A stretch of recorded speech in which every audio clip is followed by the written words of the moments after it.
Young Africans wanasema kwamba wanakwenda New Amaan Complex kwa ajili ya kuhakikisha kwamba wanavuna alama 3. Ile ni Guantanamo. Na kwa mujibu wa afisa habari wa klabu hiyo Ali Shabani Kamwe anasema kwamba huu ndio mchezo ambao unatazamwa zaidi Afrika katika hatua hii. Namna yani katika hatua hii watakapokuwa wanacheza, huu ndio mchezo ambao unatazamwa zaidi. Mimi naomba tuanzie hapo.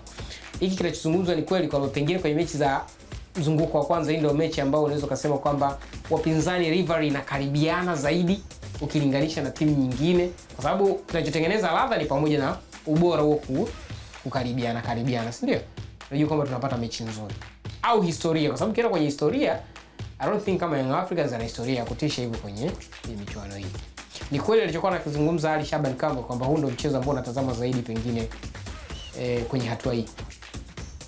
Unajua maoni ya mtu huwezi kuyapinga kwa sababu ni maoni. Lakini ukienda kuangalia michezo, kwa mfano hata mchezo wa Simba na Petro, ni timu ambazo wana same level of competition, yani wana kiwango sawa cha ushindani. Kwa hiyo kuna uwezekano pia ukawa ni mchezo mgumu na mchezo ambao unavutia zaidi. Al Hilal pia Msalja. Unaona unaona kwa hiyo michezo ipo. Na nafikiri yeye ameangalia labda kwa ukanda wetu wa Afrika Mashariki na Kati.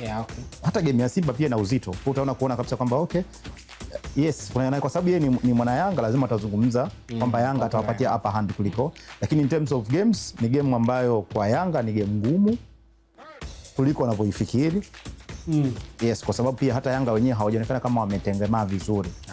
Yes, kwa hiyo ni game ambayo ni ngumu, lakini sio kwamba ni game ambayo itatazamwa sana kuliko nyingine. Game zote zitatazama kwa namna ile ile tu. Dimbani.